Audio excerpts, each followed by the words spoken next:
નર્મદામાં એકતાનગર ખાતે ખડગદા ચોકડી પાસે બનાવેલી જોય રેસિડેન્સીમાં ચાલતા હોમસ્ટે કાયદેસર કે ગેરકાયદે? આ પ્રશ્ન આસપાસના લોકોમાં ઉઠ્યો છે.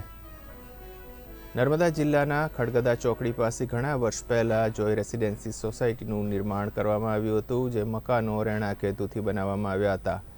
પરંતુ મહત્વની બાબત એ છે કે હાલ નાતાલ પર્વની રજાઓમાં એકતાનગર ખાતે સ્ટેચ્યુ ઓફ યુનિટી જોવા દિવસે ને દિવસે હજારોની સંખ્યામાં પ્રવાસીઓ આવી રહ્યા છે.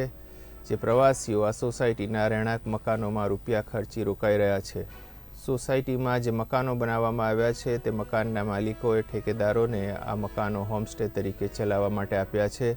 પરંતુ મહત્વની બાબત એ છે કે આ મકાનોમાં હોમસ્ટે ચલાવવા માટેની પરમિશન ગાંધીનગર ટુરિઝમ વિભાગમાંથી લીધેલ છે કે કેમ તે તપાસનો વિષય છે. ત્યારે રહેણાંક મકાનોને હોમસ્ટેમાં રૂપાંતરણ કરી વપરાતા મકાન માલિકો સામે વહીવટીતંત્ર યોગ્ય કાર્યવાહી કરશે કે પછી સબ સલામત થઈની નીતિ અપનાવશે તે જોવું રહ્યું.